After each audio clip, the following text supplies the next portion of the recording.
Good morning, everybody. I decided to hop on here real quick so I could start to share some of my after experiences from being released from prison. This Lexus, as always, there, right there.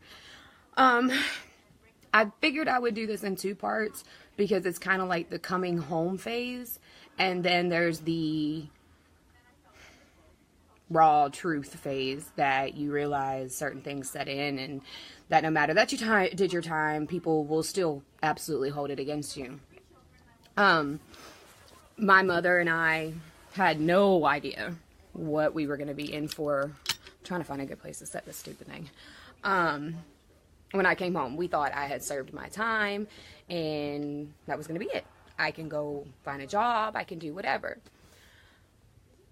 Not the case. Most places did not even return my phone call or review my application because I marked that, yes, I'm a convicted felon. Because we're taught in prison on your way out, they give you transitional classes and you're taught to always be honest and be forthcoming about your past. So if they do a background, you're not a liar. So we were not prepared in any way, shape, or form for me to come home and not be able to find a job. So when I went to prison, I had a home, cars, career, a life, all that stuff. I came home very damaged.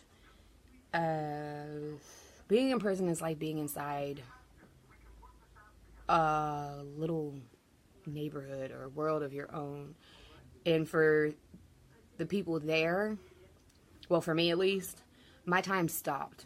May 2nd, 2011, when I entered into my sentence, my time stopped until April 29th of 2014 when I was released. Life froze. I still can't tell people how old I am sometimes because I don't even count those 3 years in prison. So I'm like, I'm 35. Oh, wait, no, I'm 38.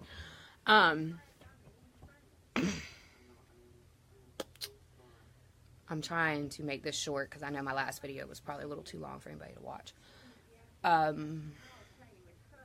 So beyond the fact that psychologically it is scary to come back home, I woke up, I still wake up now, and I've been home for 3.5 years. I would wake up and see if I was home. Wake up in the middle of the night, cold sweat, just jump up, looking around. Yeah, I'm home. It took me about a month to even start looking for jobs because just acclimating to being home again. I ate all my meals within 15 minutes because that's what we were allotted for dinner time, lunchtime, breakfast time, whatever time.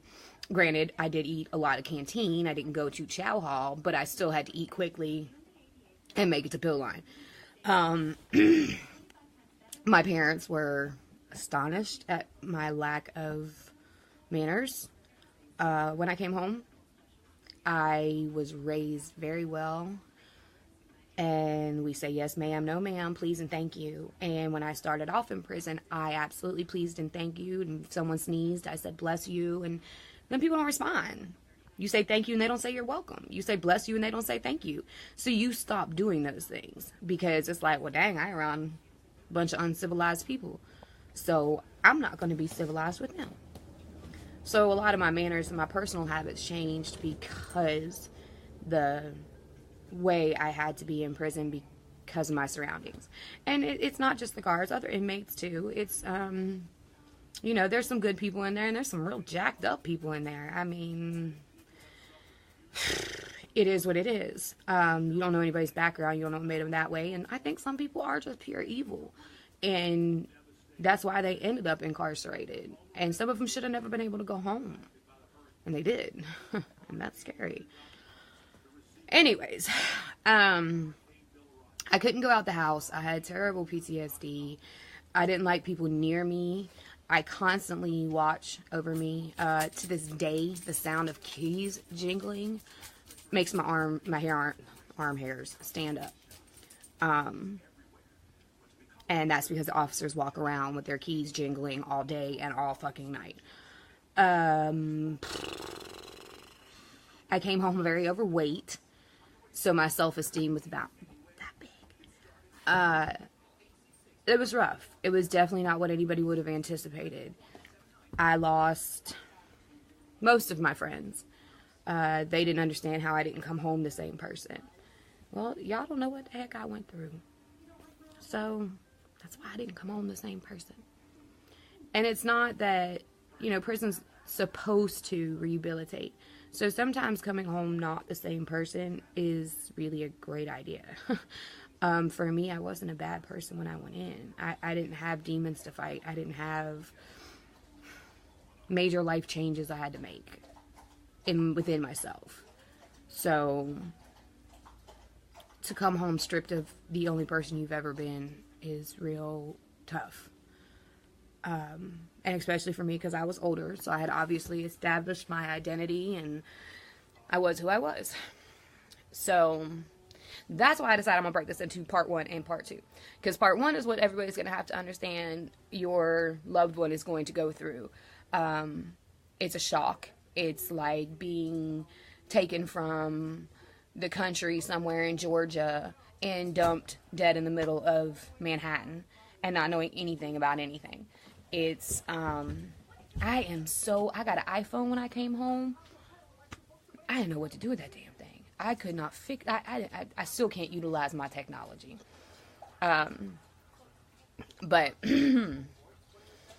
there's a lot of triggers, a lot of things that I have still had to learn how to process since I've been home. Because I couldn't find a decent job. I work 2 part-time jobs. This was after looking for work for a year and a half from being home. I had places that would hire felons, and when they got me all the way to the hiring process and asked about my charges, they were like, oh no, we can't. Now, keep in mind, please, on black and white, I was charged with 5 counts of aggravated assault with a deadly weapon. I look like a maniac, black and white. Now, looking at me, I'm harmless. But looking at my charges, I seem like a really demented person. So, places that will hire felons won't even hire me because I'm violent. The programs when I came home that were supposed to help the reoffenders were not available to me because I was violent. So I got no help from the city, no help from relocation programs. I can't have anything in my name. My leases have to be in my mother's name because I am a violent felon and no one will rent to me. Which is hard because then that puts me and my mom in this weird financially intertwined relationship, and I have to be accountable for everything I do to her because she has her name on everything of mine. It puts a huge strain on our relationship because we love each other very, very, very much. She's 73. She works a full-time job because she has to take care of me. And I feel like a piece of shit daily because of that one. I'm working my butt off. Now, let me give you some of the good points since I've been home. I couldn't find a job, so I went to cosmetology school because that was like the only thing that people could do with my background. Graduated, top of my class, did well. Just wasn't my thing. I re-enrolled in college to get my bachelor's degree because I figured, hey, if I'm a felon, I gotta bring a lot with me. So I started college about a year ago. Made it through my first 2 semesters with A's. Had some nervous breakdown kind of issues. I think being in prison definitely messed me up with the way I learned to process things. So I don't handle it as well. I had to drop out of school. And then shortly thereafter, I got in a car accident. So couldn't go back to school because it was a pretty bad accident. But anyways. I have made steps to better myself. I have done the things that I needed to do.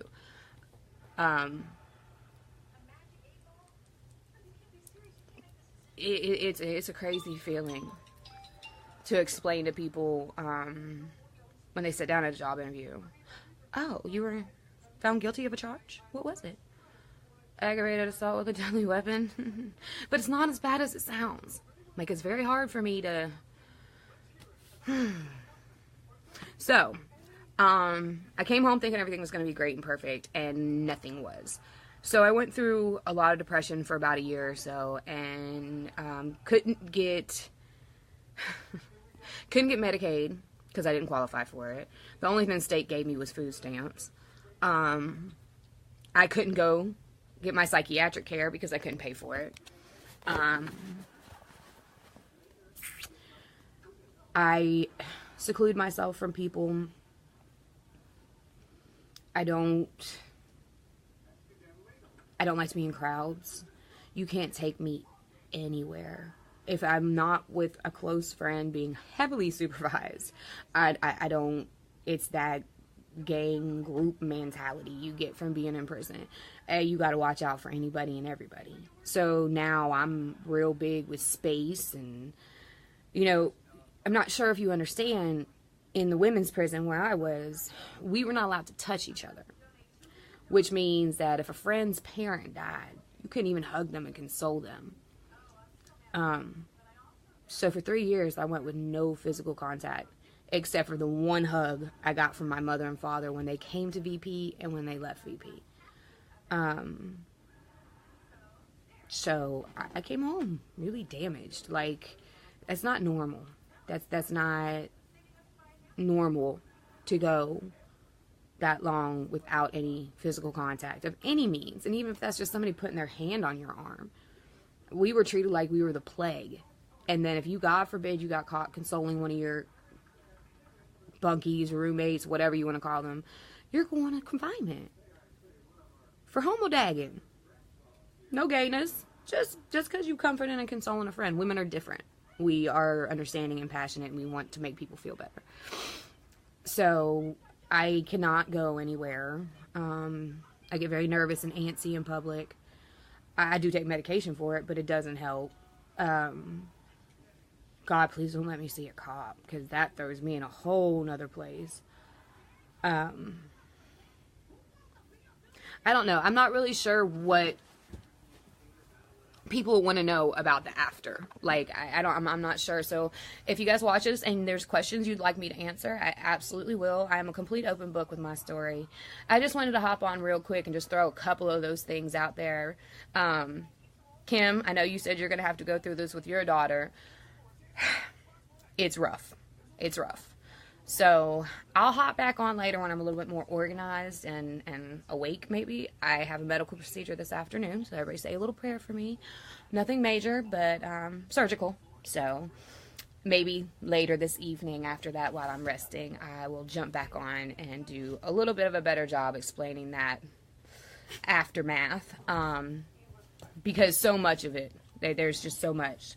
I mean, heck, I had to file for bankruptcy the day after I got out of prison. I had to go to the courthouse and sign paperwork because I lost everything. I was $200,000 in debt because of my house. But anyways, so like I said, if there's any specific questions, just drop them in the comments or whatever. I'll answer everybody back. I want to help. I want to make this better for your loved ones and for the people down the road. I actually have to sit down and write 2 letters to 2 very good friends that are doing time in the men's prisons. We're not bad people. We are just trying to make it. So that's why I said this would be my part 1. I will get on again with a part 2 for my after prison story, because I think as y'all being these women and men's loved ones, you need to know that they could come home very damaged. So, like I said, after my procedure, I will hop back on here later tonight and share some more. Everybody have a great day. God bless.